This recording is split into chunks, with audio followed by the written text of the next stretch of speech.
مجھ سے جو سوال پوچھا کہ آپ ووٹ کس کو دیتے ہیں، آپ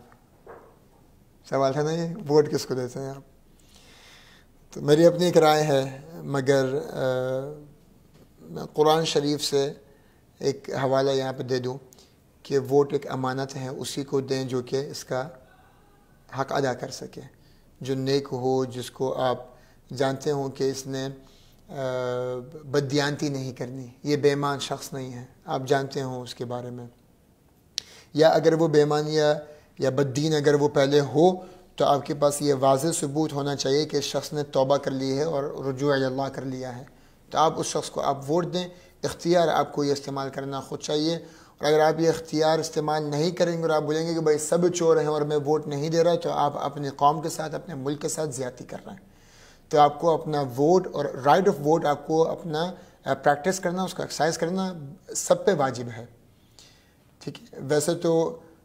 جو ووٹنگ ہے، لوگ بولتے ہیں بھائی خلافت کا دور تھا، ووٹنگ تو ہوتی نہیں تھی۔ آپ کے ملک میں ووٹنگ ہوتی ہے اور آپ اس کے کانسٹیٹیوشن کو ابائڈ کرنے کے آپ پابند ہیں اور اس پہ عمل کرنے کے آپ پابند ہیں، آپ یہاں کے شہری ہیں، اب ووٹ آپ نے کاسٹ کرنا ہے، تو آپ اس کا آپ اختیار رکھتے ہیں، تو آپ اس کو پورے حق کے ساتھ اس کو نبھائیں۔ میں ایک چیز صرف یہ جو سمجھتا ہوں جب میں زیادہ ملاحظہ کرتا ہوں کہ ایمان والی صفات جس انسان کے اندر ہوں، جس انسان کے اندر نیکی کا جذبہ ہو، جس انسان کے اندر وہ صفات ہوں کہ وہ مسلمانوں کے آگے، غریبوں کے آگے یا مسلمان قوم کے ساتھ وہ کھڑا ہوا ہو، اور ان کے ساتھ جب وہ کھڑا ہوا ہو تو ان کے آگے وہ جھکا ہوا کھڑا ہوا ہو۔ مسلم حکمران ہو یا مسلمان آپس میں جب ملے تو تواضع سے ملے، محبت سے ملے، جھک کے ملے، یہ ایمان صفات تھیں، یہ ہمارے صحابہ کی صفات تھیں، یہ ہمارے قائدین کی صفات تھی، یہ ہمارے مجاہدین کی صفات تھی۔ قرآن کی آیت ہے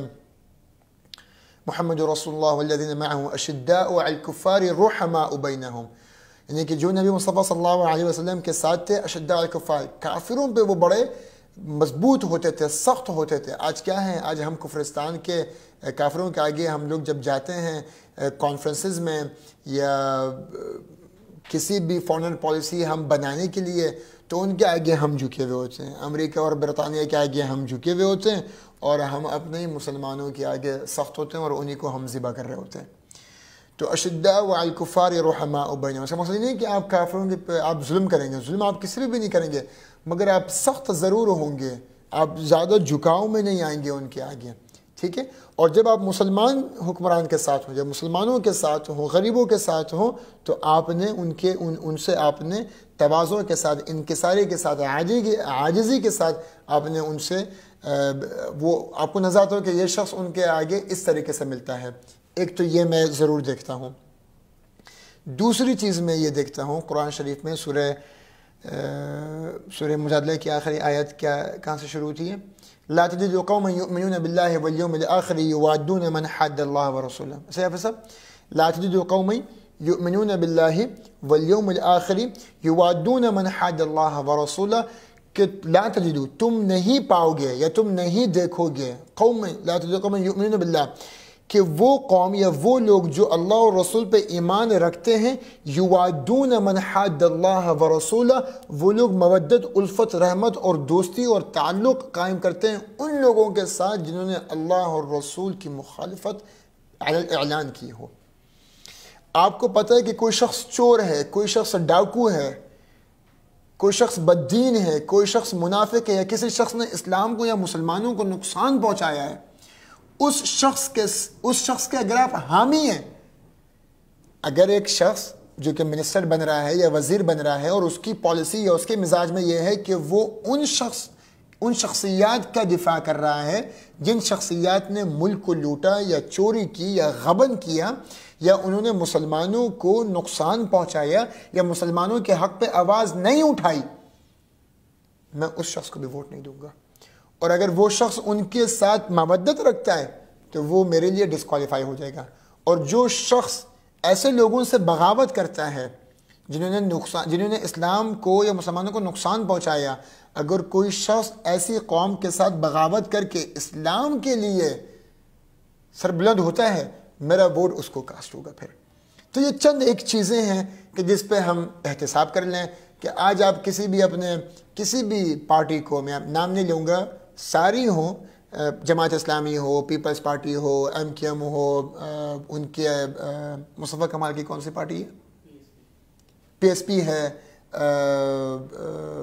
وزیر اعظم کی پارٹی کیا ہے؟ پی ٹی آئی ہے، تو سب سے بڑی پارٹی ہے بھائی، اس کو کیسے بول سکتے ہیں؟ پی ٹی آئی ہے، جتنی بھی جماعتیں ہیں، ان شخصیات میں آپ یہ دیکھ لیں کہ ان کی پالیسیز میں، یا ان کے جو حکمران ہیں، یا ان کے جو منتخب یا نامنیٹڈ جو وزیر ہیں، کیا ان کے مزاج میں اسلام اور مسلمانوں کے خلاف کوئی پالیسی تو نہیں آئی؟ کوئی ایسا کام تو نہیں آیا کہ انہوں نے یعنی کہ رکاوٹ بنے ہوں؟ میں ویسے سیاسی پہلو میں بات نہیں کروں گا، مگر ایک شخص کو میں نے ٹویٹ بھی کیا تھا کہ اگر ہمیں آگے جا کے الیکشن میں مجھے موقع ملا اور اگر یہ میرے حلقے سے اگر انتخاب لڑے گا، بھلے میں اس جماعت کا یعنی کہ سپورٹ میں ضرور کرتا ہوں، مگر میں اس شخص کو ووٹ نہیں دوں گا، وہ شخص جس نے کہا کہ ہلال کمیٹی نہیں ہونی چاہیے، مون سائٹنگ نہیں ہونی چاہیے، چاند اور عید جو ہے وہ کیلکولیشن پہ ہونی چاہیے، اور علماء کو اس نے کہا کہ یہ تو اولڈ فیشن لوگ ہیں، ان علماء نے دین کو بگاڑ کے رکھا ہے، اور مدارس جو ہیں وہ تو دہشت گردی کا اڈہ ہیں، اور یہ مدارس ہمیں دین کیا سکھائیں گے، یہ ملا ہمیں دین کیا سکھائیں گے۔ تو اس نے اتنی بغاوت والی اور اتنی فاول لینگویج اس نے یوز کی، اور بہت ساری چیزیں جہاں پہ اللہ اور رسول نے شریعت کے حد قائم کی ہوئی ہیں۔ محرم سیلیبریٹ ہوگا تو محرم جو ہے وہ ہجری کیلنڈر سے سیلیبریٹ ہوگا، حج جو ہے یا رمضان جو ہے وہ ہلال کمیٹی سے سیلیبریٹ ہوگا، کہ پتہ ہوگا کہ مہینہ کب شروع ہوا ہے، مہینہ کب ختم ہوا ہے۔ یہ اللہ رب العزت کی شرعی حدود جو اللہ نے بیان کی یہ اس طریقے سے ہوں گی۔ سائنس اور ٹیکنالوجی جتنی ترقی کر لے، ان چیزوں میں مداخلت نہیں کر سکتی جن چیزوں میں اللہ رب العزت نے حد قائم کر دی ہے، اور اس کے اوپر بہت تفصیل سے ہم نے لیکچر دیا ہے۔ ابھی یہاں پہ آپ مجھ سے اختلاف شاید کر لیں یا میری ویڈیو میں آپ کچھ کامنٹ کریں گے، مگر میں اس کے اوپر آپ کو تفصیل سے ویڈیو میں آپ کو بتاؤں گا کہ ہلال کمیٹی میں یا جو ہم مون سائٹنگ کرتے ہیں اس پہ کیلکولیشن یا گلوبل مون سائٹنگ کی گنجائش بالکل بھی نہیں ہے، اور وہ کیوں نہیں ہے اس کے اوپر ایک ڈیٹیل میں ویڈیو ہے انشاءاللہ، وہ آپ لوگ کو اس ویڈیو کے آخر میں لنک میں انشاءاللہ ہم شیئر کر دیں گے کہ اس کو ضرور دیکھ لیجئے گا۔ ویڈیو کا یا اس لیکچر کا ٹاپک یہ تھا کہ کس شخص کو ہم منتخب کریں اپنا وزیر، اور وہ یا سیاستدان کس کو منتخب کریں، اس شخص کو منتخب کریں کہ جس کے دین کی آپ گواہی دے سکیں، جس کی ایمانداری کی آپ گواہی دے سکیں، جس کی گواہی دے سکیں کہ یہ مسلمانوں کے ساتھ شفیق ہیں اور کافروں کے ساتھ زیادہ جھکتا نہیں ہے، کافروں کے دباؤ پہ نہیں آتا۔ چوتھا وہ کہ اس نے کبھی بھی اسلام یا مسلمان دشمن لوگوں کے ساتھ کبھی بھی اتحاد نہیں کیا، ملک اور قوم کو جس نے نقصان پہنچایا، اعلان جو ہمارے سامنے کورٹ یا ہمارے جو محکمے ہیں